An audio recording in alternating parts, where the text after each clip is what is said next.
Hey everyone, this is daveac and this is my vblog 183 for Friday the 20th of January 2012.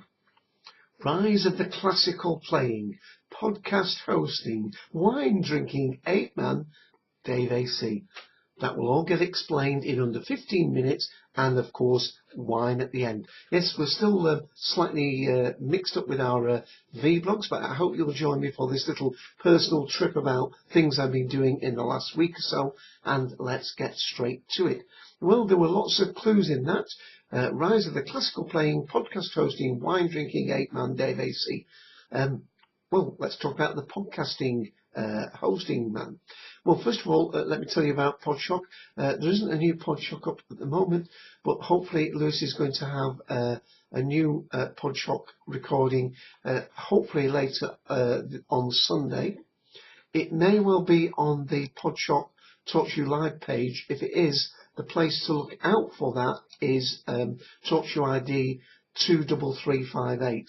But I'm not sure whether he's doing it on Skype or not, but it might be a live one, 23358.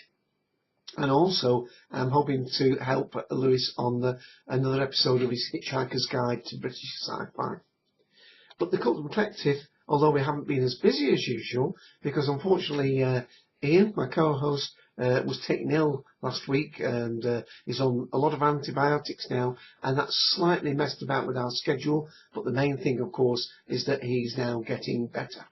Yes, last Sunday on the Cult Collective we did our episode 133, Pondering the Ponds. We were talking about the two main companions and whether their time is near to an end on Doctor Who, and what we thought so far of their contribution and as them of companions. So hope you'll give that a listen. You'll find it on iTunes. Now, normally in the middle of the week we would have put up another of our commentaries. We didn't do that because of Ian's illness, but hopefully late on Sunday we will be doing the next in the second series of Life on Mars, Series 2.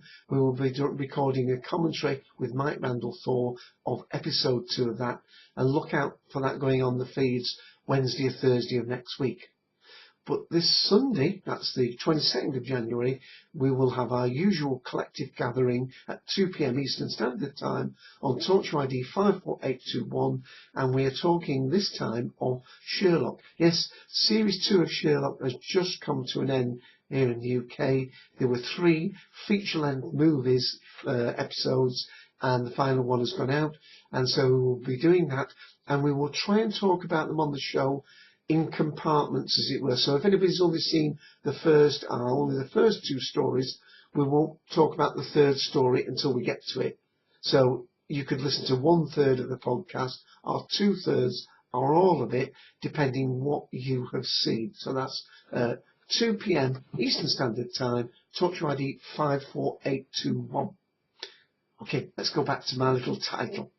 Rise of the classical playing, podcast hosting, wine drinking apeman. Well, classical playing. Although I haven't played a classical CD on here for a little while. I was helping my sister Pamela yesterday, a couple of days ago, because she's getting ready to move house. And she said, did I want to have this collection of classical CDs that she didn't really use anymore and didn't want them to go to waste. And of course I said, very welcome indeed, thank you very much. So I've got a box here. It's actually one of my old naked wine boxes that the wines come in, 6 bottles. And it's full, literally full of classical CDs, opera and orchestral. What's that? Catherine Jenkins. The priests, those are 3 priests that have formed and sing beautiful music. Quite a lot of opera on these, of course, because David Osmond liked opera. What's this one? Beethoven's symphonies. Ooh, the Queen collection, played by the Royal Philharmonic Orchestra. More opera, Bach. As I say, there's about 50 of these, all brilliant. Well, I hope they're brilliant, and we will no doubt hear the odd little clip from those in weeks and months to come. So that's about 50 new CDs. So thank you, Pam. They will get used. They will get listened to. Okay, let's go back to my list. The rise of the classical playing, podcast hosting, wine drinking ape-man, daveac. Well, you know I always do the wine at the end. So the next thing I'm going to talk about is, of course, rise of an ape-man. Yes, it's not referring to me. It's referring to this Blu-ray, Rise of the Planet of the Apes, which I got from Ros and Tom this Christmas. And as you can see from the top, it is a triple play. Now, that means there's a Blu-ray disc in here, there's a DVD in here, and I thought on the DVD there was also a digital copy. But, and by the way, I've had to ask my son Matthew to give me a hand, and that's why I'm doing this. It was very late in the evening, because I had to have a Skype conversation with him to sort this out. But what you have to do is you put, there's like, let me get it out. There's a little form in here. I'm just going to put my finger over part of it. There's a thing in here with a serial number, and you put this long serial number in, and then you actually download the digital version onto the iTunes. You can download it somewhere else, but I chose to do it onto the iTunes. And then the iPad that I've got, remember I've talked about this iPad that I've got, I bought off my son, has a slight damage to the screen, so he could upgrade to iPad 2, and also because I think it's a great little device. And I've transferred the digital copy, and you're allowed to do that. This is perfectly legal. You have the digital copy, and you can play it on your devices. It's just paused there, and this is near the beginning of Rise. Let's just watch the time. Are you watching this? I think this is unbelievable.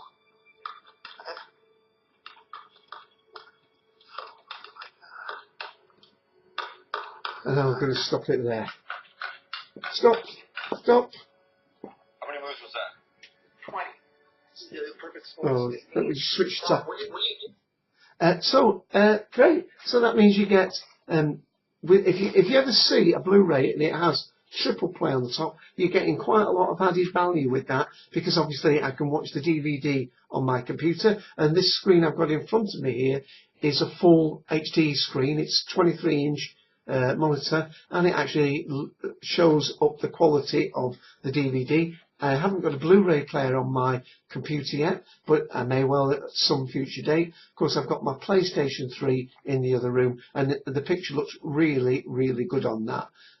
So I'm very pleased with it. The story found a little bit distressing in parts, but that has to be there, of course, because of what the apes then do later on in the film. So I suppose you actually have to have that little bit of ill treatment to sort of give them, you know, the impetus for what happens in the story. So recommended from me, Rise of the Planet of the Apes, and thank you, Ros and Tom.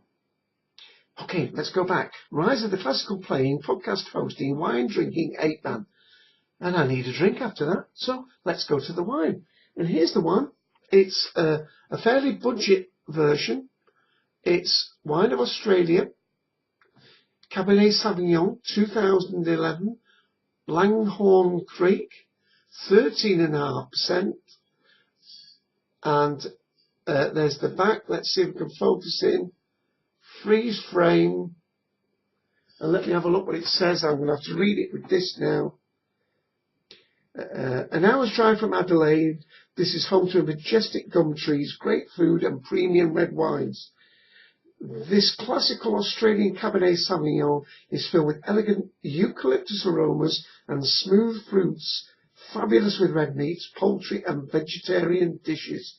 And there is 10 units of alcohol in that one bottle. And this was a rather modest priced wine, and I think it was under £5, so that's about $7 to $8, $7.50. I've got some poured out, and it's been poured out quite a while, I can tell you, while we've figured out. what it was, by the way, with the iPad, I managed to transfer the video from the iTunes on my PC to that. But I couldn't find any way of playing it, because normally when I have something in iTunes on my PC, I click the play button in iTunes. But in this, you actually have to go to one of the apps on the screen, which is the video app, and you play it from there. Even though you've loaded it via iTunes, you play it by the video app. So thank you for sorting that out for me, Matthew. And let's have a drink. So lovely, by the way. It's a lovely, almost a claret red colour, this. And well, we've got, there's a sort of slightly herby scented smell from that, as well as sort of, not strawberry, but sort of red berry fruits.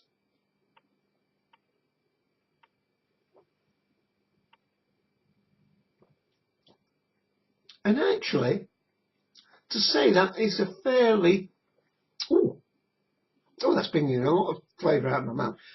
To say that's a modestly priced wine, that's actually very, very drinkable.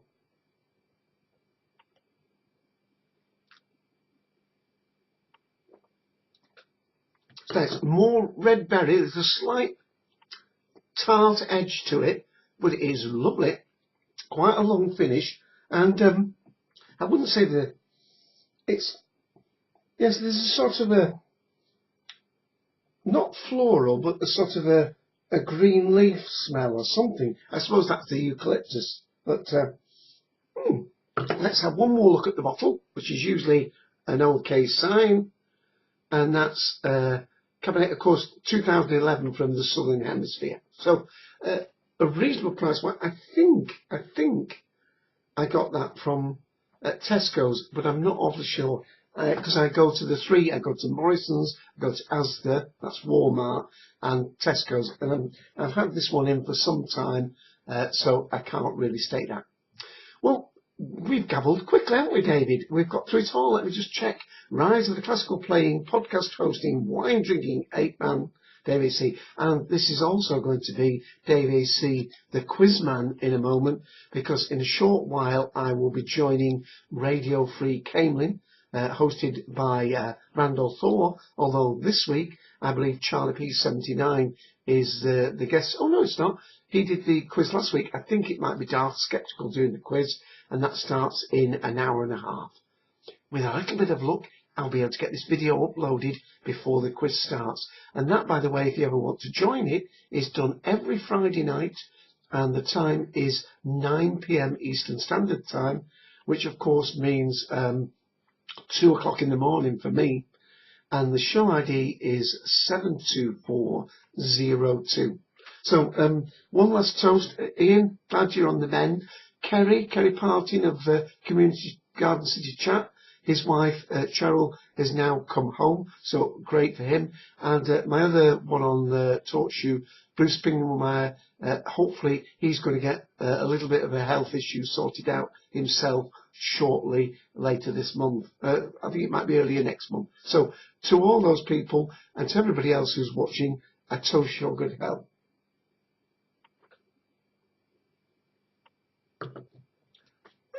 You know, I think 2012 is really getting on. Oh, and the other thing is, I've been watching these 3 nights of the stargazing that they've had on BBC. That has been great with Brian Cox and Darrell O'Brien. That's been great coming from Jodrell Bank. And I can see, well, if I go up to my brother-in-law's, the drive up there, and you look across the Cheshire Plain, I can actually see Jodrell Bank on the horizon. So I'm feeling quite chipper, guys. Catch you next week, and thank you as ever for watching. Bye all.